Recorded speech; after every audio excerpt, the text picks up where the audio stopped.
জুলাই জাতীয় সনদের ভিত্তিতে অনুষ্ঠিত গণভোট 2026-এর জনসচেতনতামূলক প্রচার কার্যক্রমের সমন্বয়ের দায়িত্ব পালনের প্রেক্ষাপটে গণভোটের ফলাফল বিষয়ে আজকের এই ব্রিফিংয়ের আয়োজন করা হয়েছে।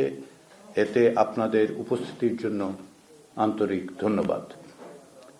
12 ফেব্রুয়ারি অনুষ্ঠিত গণভোটে বিপুল সংখ্যাগরিষ্ঠ ভোটার হ্যাঁ ভোটে ভোট দিয়ে একে জয়যুক্ত করেছেন। নির্বাচন কমিশনের দেয়া হিসেব অনুযায়ী গণভোটে ভোট দিয়েছেন 7,76,95,023 জন ভোটার, যা মোট ভোটের প্রায় 60.84%।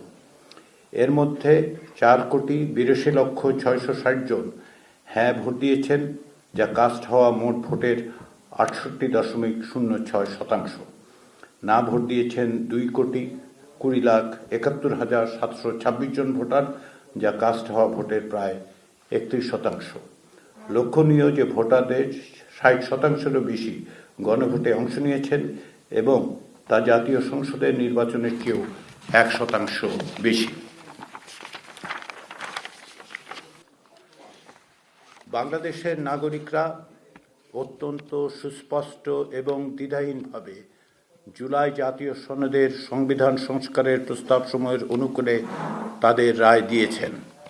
এই রায় থেকে এটা স্পষ্ট যে বাংলাদেশের নাগরিকদের বৃহদাংশ আর পুরনো ব্যবস্থায় ফিরে যেতে বা স্থিতাবস্থা বহাল রাখতে চান না। তারা চান পরিবর্তন, রাষ্ট্র ব্যবস্থায় সংস্কার। মাননীয় প্রধান উপদেষ্টা গণভোটের প্রাক্কালে জাতির উদ্দেশ্যে বলেছিলেন, একটি জাতীয় রূপান্তর কখনোই একক সিদ্ধান্ত বা একক শাসনের মাধ্যমে টেকসই হবে না। জনগণই রাষ্ট্রের প্রকৃত শক্তি। পরিবর্তনের চূড়ান্ত বৈধতা আসে জনগণের সম্মতি থেকেই। তাই দেশের ভবিষ্যৎ দিক নির্দেশনা নির্ধারণে জনগণকে সরাসরি সিদ্ধান্ত গ্রহণের সুযোগ দেয়াই হল গণতান্ত্রিক পথের মূল ভিত্তি।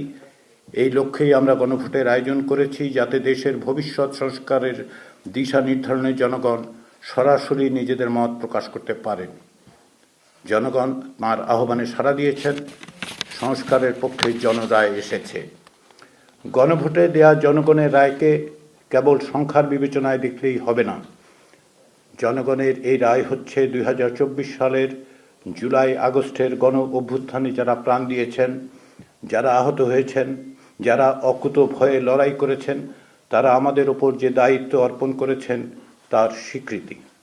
তাদের দেয়া দায়িত্ব পালনের জন্য জনগণের অঙ্গীকার। প্রায় 16 বছর ধরে যে বীরের রক্তস্রোত, মাতার অশ্রুধারা, নির্যাতিতের হাহাকার, তার যেন আর পুনরাবৃত্তি না ঘটে, সেই বিষয়ে প্রাতিষ্ঠানিক কাঠামো গঠনের জন আকাঙ্ক্ষার প্রকাশ। সার্বভৌম জনগণের অভিপ্রায়ের যে প্রকাশ ঘটেছিল 2024 সালের গণ অভ্যুত্থানের মধ্য দিয়ে, তাই পুনর্বার এই রায়ে প্রকাশিত হল। আমাদের এই বিষয়গুলো বিস্তৃত হবার সুযোগ নেই। গণভোটের প্রচার ও জনসচেতনতা তৈরির কাজে আমরা সমাজের বিভিন্ন স্তরের মানুষের কাছ থেকে যে সহযোগিতা ও সমর্থন পেয়েছি, তার জন্য আমরা আন্তরিকভাবে কৃতজ্ঞ।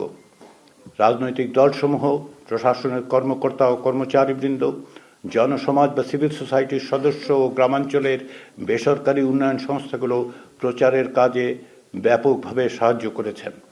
আমি বিশেষ করে উল্লেখ করতে চাই জুলাই শহীদদের পরিবার, জুলাই যোদ্ধা, জুলাই রাজবন্দী, বৈষম্য বিরোধী ছাত্র আন্দোলন, সুশাসনের জন্য নাগরিক সুজন, চাকুরিতে বয়সসীমা বৃদ্ধি, সাধারণ শিক্ষার্থীদের কথা।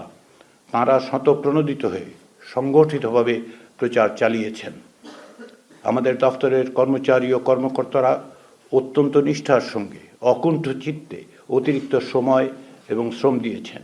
এর পাশাপাশি ব্যক্তিগত উদ্যোগে অফলাইনে অনলাইনে অসংখ্য মানুষ প্রচার চালিয়েছেন। তাদের সকলের কাছে আমরা আন্তরিকভাবে কৃতজ্ঞ।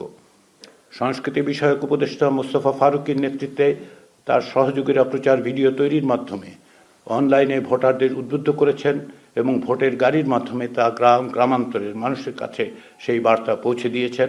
তাদের এই প্রচেষ্টা ছিল অভূতপূর্ব এবং অভাবনীয়।